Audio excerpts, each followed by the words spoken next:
Ravindra sir, आप देख रहे हैं, देखिए दिल्ली से एक स्पेशल वो जो ऑफिसर है, विशेष विमान पहुंचता है, आपने एसआईटी बैठा दी। सवाल बड़ा वही है कि खुद होकर आपने क्यों नहीं अब तक एफआईआर दर्ज की है।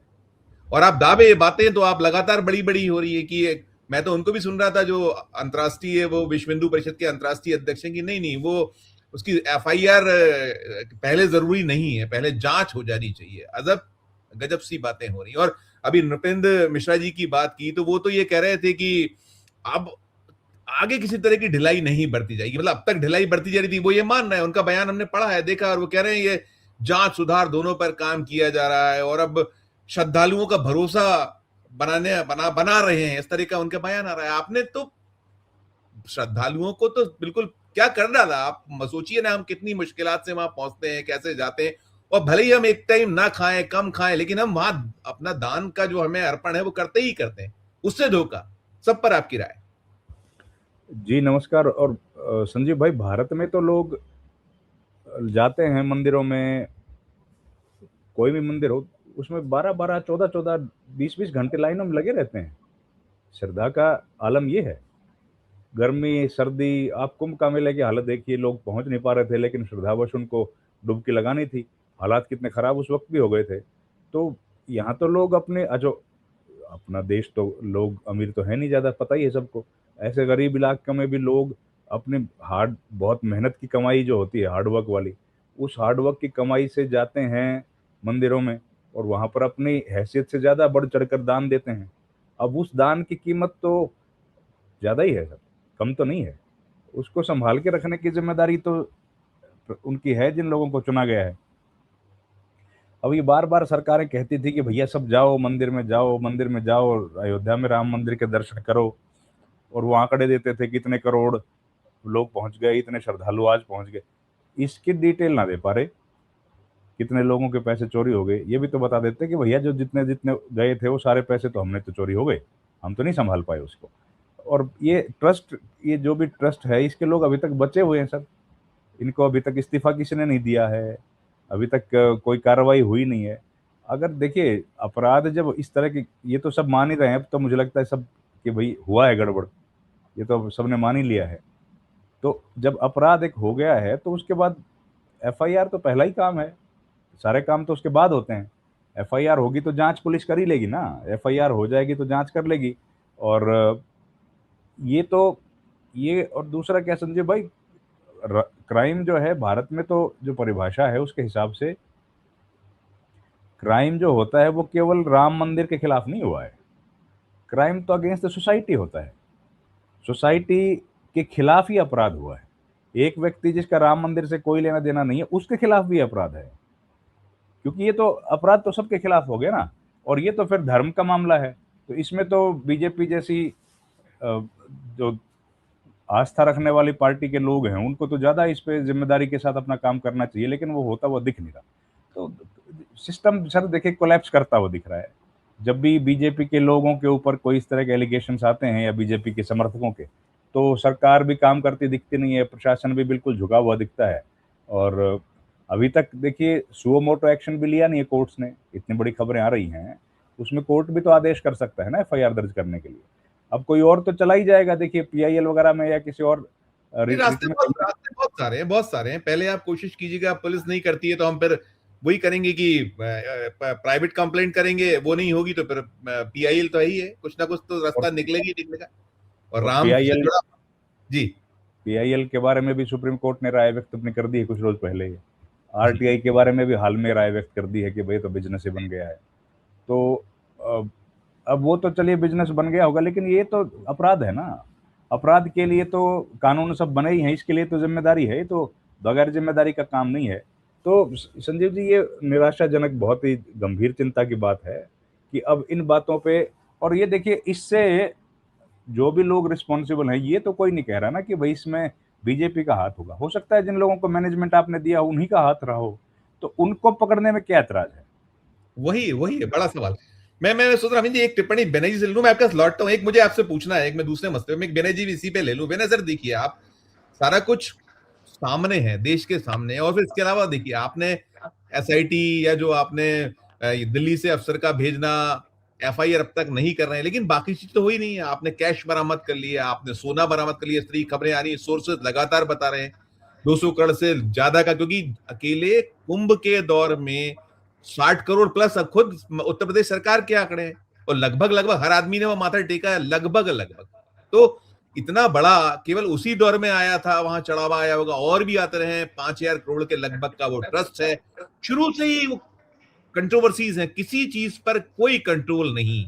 कैसे आप पूरा जो सिलसिला है आप भी देख रहे हैं, जो लग रहा है कुछ कि इसमें कुछ निकलेगा होगा, ये जिस तरीके से लीपापोती की कोशिश, और फिर ये जो कहा रवीन जी ने कि सब कुछ कॉलेप्स कर चुका है, मेरी मर्जी, मुझे जो करना है मैं करूंगा, नहीं करना है नहीं करेंगे, कोई नियम नहीं, कोई कायदा नहीं, कोई कानून नहीं। कैसे देख रहे हैं आप इसको? धन्यवाद संजीव जी, और सभी पैनलिस्टों को भी नमस्कार। देखिए क्या है ना कि ये सबसे दुखद बात ये है कि ठीक है, हमारी हम माने जो भारत के आम लोग हैं उससे अलग आपकी भारत की अवधारणा है। आम लोग सोचते हैं कि कॉन्स्टिट्यूशन के हिसाब से जो है एक धर्मनिरपेक्ष बहुलतावादी भारत की कल्पना कर रहे हैं, और जो बीजेपी अघोषित तौर पे जो है एक हिंदूवादी भारत की कल्पना कर रही है। लेकिन जिस राम को लेकर के, जिसके आदर्श को लेकर के, जिसके सहारे वो उन्होंने राजनीति पर और व्यवस्था पर कब्जा हासिल किया है, उसकी उसके मर्यादा को अगर वो तार तार कर रहे हैं तो ये बहुत खतरनाक बात है। देखिए इसमें जैसे रविंद्र जी ने कहा ना कि होना तो ये चाहिए था कि कोर्ट को सुओ मोटो लेना चाहिए था। सिर्फ ये तो ऐसा तो है नहीं कि ये किसी कॉर्पोरेट के पैसे चोरी हो गए, ठीक है ना। कॉर्पोरेट के भी पैसे चोरी हो गए, वो एक अलग बात है। ये फाइनेंसिंग बंगलिंग का मामला नहीं है। ये मामला है कि आपने एक जो बहुत बड़ी आबादी की आस्था के साथ खिलवाड़ किया, उनको धोखे में रखा है, ठीक है ना। देखिए एक समय में जो था दक्षिण भारत में राजाओं से ऊपर मंदिरों की जो है लेजिटिमेसी होती थी। राजा जो है मंदिरों के माध्यम से अपनी जो है वैधता हासिल करते थे, और इसीलिए दक्षिण में बहुत सारे मंदिरों में के जो है सोशल फंक्शंस होते थे। यहाँ कहाँ तो राम मंदिर को जो इतने दिनों बाद उन्होंने बनाया तो उसको सोशल फंक्शन होना चाहिए, वहाँ के लोगों को उसका लाभ होना चाहिए। तो उसके उल्टे हम ये देख रहे हैं, एक तो राम मंदिर के नाम पे, विकास के नाम पर में वहाँ के स्थानीय लोगों की साझेदारी के बजाय उनको उजाड़ने का काम किया गया।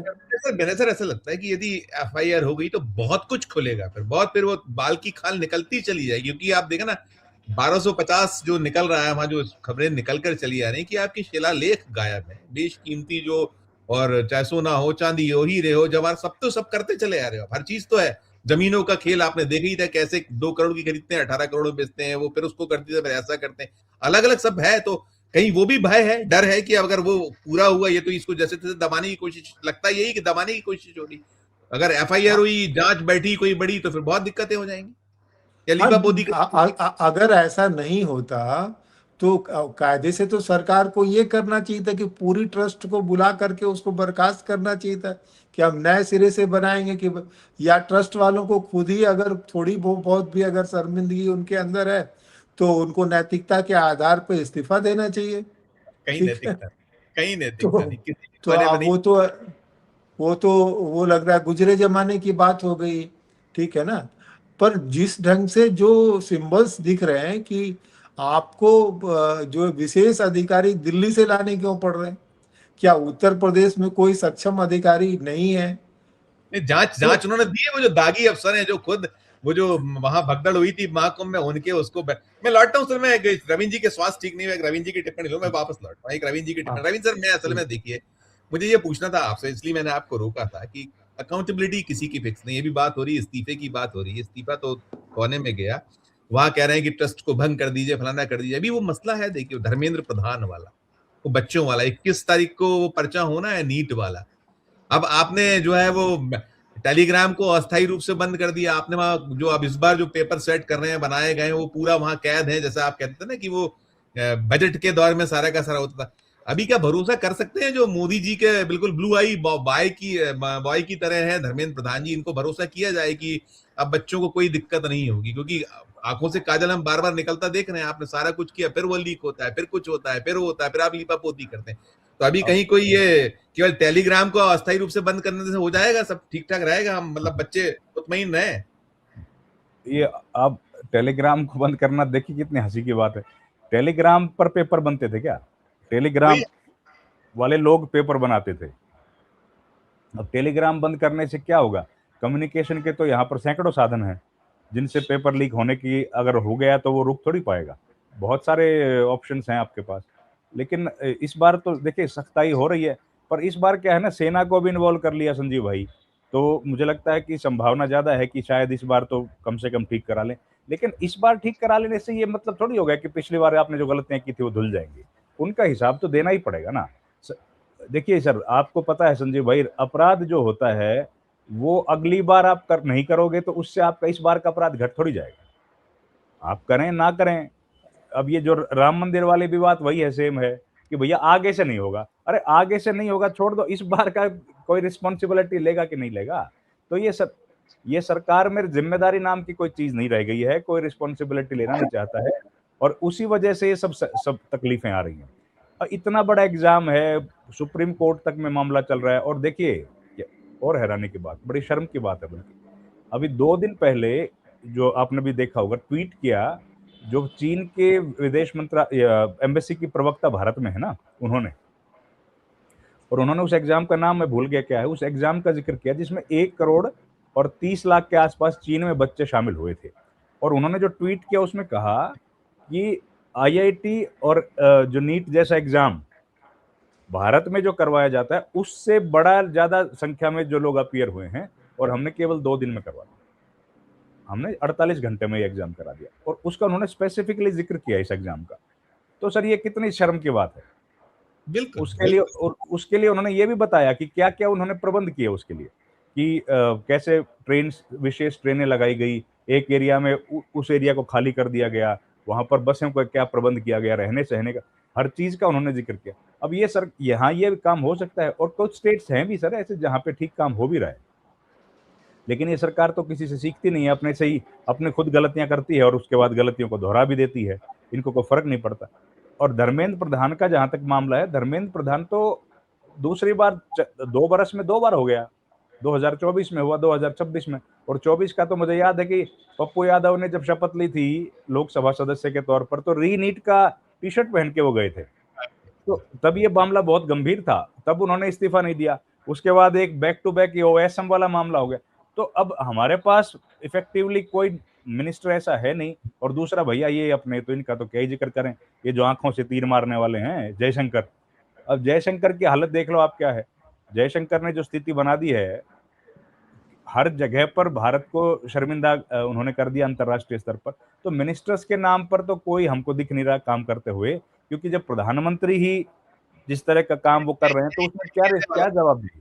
प्रधानमंत्री नहीं बात करते, वो नहीं आते, तो फिर बाकी से क्या आप उम्मीद कीजिएगा? करिए, आप करिए खत्म, तो फिर बेनर्जी जी के पास वापस लौटता हूं, हाँ, करिएगा। तो सवाल यही है कि जब रिस्पॉन्सिबिलिटी नहीं है संजीव भाई, और लोकशाही, देखिए लोकशाही में वोट डाल लेने से तो कुछ होता नहीं है। लोग वोट डालने का मतलब यही होती है कि भाई जो सरकार में है, हुकूमत में है, वो लोग रिस्पॉन्सिबल होंगे, वो लोग जनता के प्रति समर्पित होंगे। अब आज ये टूट फूट हो रही है, ये सारी चीजें हम लोग देख रहे हैं। ये क्या, आम आदमी को तो देखो कोई फर्क नहीं पड़ता, तो वोट डाल दिया। लेकिन ये डेमोक्रेसी का, हमारा कॉन्स्टिट्यूशन के साथ ही खिलवाड़ हो रहा है ना। तो हमारे कॉन्स्टिट्यूशन पर केवल हम लोगों की नजरें हैं ऐसी तो है नहीं, ये तो वर्ल्ड वाइड ये फिनोमिनन को देखा जाता है। हर कंट्री का यहाँ पर एक रिप्रेजेंटेटिव बैठा है, वो लोग रिपोर्ट भेजता है जब इन चीजों की विदेशों में। अब तो इन बातों से कोई भारत का मान सम्मान बढ़ता तो है नहीं, इनसे तो घटता ही है ना।